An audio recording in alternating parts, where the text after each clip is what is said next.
اعوذ باللہ من الشیطان الرجیم بسم اللہ الرحمن الرحیم۔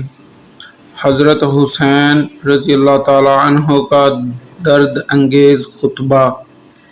حضرت حسین رضی اللہ تعالیٰ عنہ جب دشمن کی فوج کو مخاطب کر کے متوجہ کر چکے اور عورتوں کو خاموش کر دیا تو ایک درد انگیز نصیحت آمیز بلیغ و بے نظیر خطبہ دیا۔ حمد و ثناء اور درود و سلام کے بعد فرمایا، اے لوگو، تم میرا نسب دیکھو، میں کون ہوں، پھر اپنے دلوں میں غور کرو۔ کیا تمہارے لیے جائز ہے کہ تم مجھے قتل کرو اور میری عزت پر ہاتھ ڈالو؟ کیا میں تمہارے نبی صلی اللہ علیہ وسلم کی صاحبزادی رضی اللہ تعالیٰ عنہ کا بیٹا نہیں ہوں؟ کیا میں اس باپ کا بیٹا نہیں ہوں جو رسول اللہ صلی اللہ علیہ وسلم کا چچا زاد بھائی تھا؟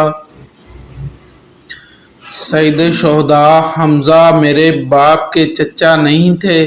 کیا جعفر طیار میرے چچا نہیں تھے؟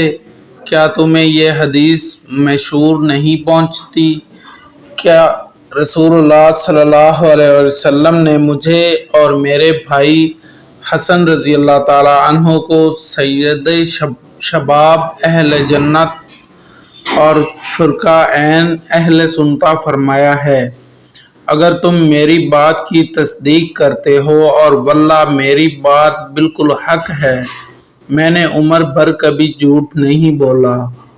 جب سے مجھے یہ معلوم ہوا ہے کہ اس سے اللہ تعالیٰ ناراض ہوتا ہے، اور اگر تمہیں میری بات کا یقین نہیں تو تمہارے اندر ایسے لوگ موجود ہیں جن سے اس کی تصدیق ہو سکتی ہے۔ پوچھو جابر بن عبداللہ سے، دریافت کرو ابو سعید یا سہیل بن سعد سے، معلوم کرو زید بن ارقم یا ان سے، وہ تمہیں بتلائیں گے کہ بے شک یہ بات انہوں نے رسول اللہ صلی اللہ علیہ وآلہ وسلم سے سنی ہے۔ کیا یہ چیزیں تمہارے لیے میرا خون بہانے سے روکنے کو کافی نہیں؟ مجھے بتلاؤ کہ میں نے کسی کو قتل کیا ہے جس کے قصاص میں مجھے قتل کر رہے ہو؟ میں نے کسی کا مال لوٹا ہے یا کسی کو زخم لگایا ہے؟ اس کے بعد حضرت حسین رضی اللہ تعالیٰ عنہ نے روسا کوفہ کا نام لے کر پکارا، اے شیسو بن ربی، اے حجاز بن اجر، اے قیس بن اشاس، اے زید بن حارث، کیا تم لوگوں نے مجھے بلانے کے لیے خطوط نہیں لکھے؟ یہ سب لوگ مکر گئے کہ ہم نے نہیں لکھے۔ حضرت حسین رضی اللہ تعالیٰ عنہ نے فرمایا کہ میرے پاس تمہارے خطوط موجود ہیں۔ اس کے بعد فرمایا، اے لوگو، اگر تم میرا آنا پسند نہیں کرتے تو مجھے چھوڑ دو، میں کسی ایسی زمین میں چلا جاؤں جہاں مجھے امن ملے۔ قیس بن اشاس نے کہا کہ آپ اپنے چچا زاد بھائی ابن زیاد کے حکم پر کیوں نہیں اتر آتے؟ وہ پھر آپ کے بھائی ہیں، آپ کے ساتھ برا سلوک نہ کریں گے۔ حضرت حسین رضی اللہ تعالیٰ عنہ نے فرمایا کہ مسلم بن عقیل کے قتل کے بعد بھی تمہاری یہی رائے ہے، واللہ میں کبھی اس کو قبول نہ کروں گا۔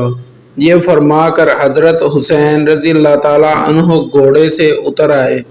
اس کے بعد ظہیر بن کین رضی اللہ تعالیٰ عنہ کھڑے ہوئے اور ان لوگوں کو نصیحت کی کہ آل رسول صلی اللہ علیہ وسلم کے خون سے باز آ جائیں، اور بتلایا اگر تم اپنی اس حرکت سے باز نہ آئے اور ابن زیاد کا ساتھ دیا تو خوب سمجھ لو کہ تم کو بھی ابن زیاد سے کوئی فلاح نہ پہنچے گی، وہ تم کو بھی قتل و غارت کرے گا۔ ان لوگوں نے ظہیر کو برا بھلا کہا اور ابن زیاد کی تعریف کی اور کہا کہ ہم تم سب کو قتل کر کے ابن زیاد کے پاس بھیجیں گے۔ ظہیر رضی اللہ تعالیٰ عنہ نے پھر کہا کہ ظالموں، اب بھی ہوش میں آؤ۔ فاطمہ رضی اللہ تعالیٰ عنہ کا بیٹا سمیہ کے بیٹے ابن زیاد سے زیادہ محبت و اکرام کا مستحق ہے۔ اگر تم ان کی امداد نہیں کرتے تو ان کو اور ان کے چچا زاد بھائی یزید کو چھوڑو کہ وہ آپس میں نپٹ لیں۔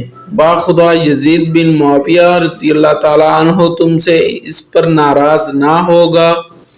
جب گفتگو طویل ہونے لگی تو شمر نے پہلا تیر ان پر چلا دیا۔ اس کے بعد حر بن یزید جواب طائب ہو کر حضرت حسین رضی اللہ تعالیٰ عنہ کے لشکر میں شامل ہو گئے تھے۔ آگے بڑھے اور لوگوں کو خطاب کیا، اے اہل کوفہ، تم ہلاک و برباد ہو جاؤ۔ کیا تم نے ان کو اس لیے بلایا تھا کہ وہ آ جائیں تو تم ان کو قتل کرو؟ تم نے کہا تھا کہ ہم اپنی جان و مال آپ پر قربان کریں گے، اور اب تم ہی ان کے قتل کے درپے ہو۔ ان کو اس کی بھی اجازت نہیں دیتے کہ خدا کی طویل و عریض زمین میں کہیں چلے جائیں جہاں ان کو اور اہل بیت کو امن ملے۔ ان کو تم نے قیدیوں کی مثل بنا لیا ہے اور دریائے فرات کا جاری پانی ان پر بند کر دیا ہے، جس کو یہودی، نصرانی، مجوسی سب پیتے ہیں، اور جس میں اس علاقے کے خنزیر لوٹتے ہیں۔ حسین رضی اللہ تعالیٰ عنہ اور ان کے اہل بیت پیاس سے بے ہوش ہو رہے ہیں۔ تم نے محمد صلی اللہ علیہ وسلم کے بعد ان سے ان کی اولاد کے بارے میں نہایت شرمناک سلوک کیا۔ اللہ تعالیٰ قیامت کے روز تم کو پیاسا رکھے اگر توبہ نہ کرو اور اپنی حرکت سے باز نہ آؤ۔ اب حر بن یزید پر بھی تیر پھینکے گئے، وہ واپس آ گئے اور حضرت حسین رضی اللہ تعالیٰ عنہ کے آگے کھڑے ہو گئے۔ اس کے بعد تیر اندازی کا سلسلہ شروع ہو گیا۔ پھر گمسان کی جنگ ہوئی، فریق مخالف کے بھی کافی آدمی مارے گئے۔ حضرت حسین رضی اللہ تعالیٰ عنہ کے رفقا بھی بعض شہید ہوئے۔ حر بن یزید نے حضرت حسین رضی اللہ تعالیٰ عنہ کے ساتھ ہو کر شدید قتال کیا، بہت سے دشمنوں کو قتل کیا۔ مسلم بن اسوجہ رضی اللہ تعالیٰ عنہ زخمی ہو کر گر گئے۔ حبیب بن مطار رضی اللہ تعالیٰ عنہ ان کے پاس آئے اور کہا کہ جنت کی خوشخبری تمہارے لیے ہے۔ اگر میں یہ جانتا کہ میں بھی تمہارے پیچھے شہید ہونے والا ہوں تو میں تم سے تمہاری وصیت دریافت کرتا۔ انہوں نے کہا کہ ہاں، میں ایک وصیت کرتا ہوں، اور حضرت حسین رضی اللہ تعالیٰ عنہ کی طرف اشارہ کر کے کہا کہ جب تک زندہ ہو ان کی حفاظت کرنا۔ اس کے بعد شقی و بدبخت شمر نے چاروں طرف سے حضرت حسین رضی اللہ تعالیٰ عنہ اور ان کے رفقا پر حملہ بول دیا۔ حضرت حسین رضی اللہ تعالیٰ عنہ کے رفقا نے بڑی بہادری سے مقابلہ کیا۔ کوفہ کے لشکر پر جس طرف حملہ کرتے تھے میدان صاف ہو جاتا تھا۔ جب عروہ بن قیس نے یہ حالت دیکھی تو عمر بن سعد سے مزید کمکم طلب کی اور شیث بن ربیع سے کہا کہ تم کیوں آگے نہیں بڑھتے؟ اس وقت شیث سے نہ رہا گیا اور کہا کہ تم سب گمراہ ہو۔ ابن علی جو اس وقت روئے زمین پر سب سے بہتر ہیں، ان سے قتال کرتے ہو، اور سمیہ زانیہ کے لڑکے ابن زیاد کے ساتھ دیتے ہو۔ عمر بن سعد نے جو کمک اور تازہ دم 500 سپاہی بھیجے، یہ آ کر مقابلہ پر ڈٹ گئے۔ اصحاب حسین رضی اللہ تعالیٰ عنہ نے اس کا بھی نہایت بہادری سے مقابلہ کیا اور گھوڑے چھوڑ کر میدان میں پیادہ آ گئے۔ اس وقت بھی حر بن یزید سخت قتال کیا۔ اب دشمن نے خیموں میں آگ لگانا شروع کی۔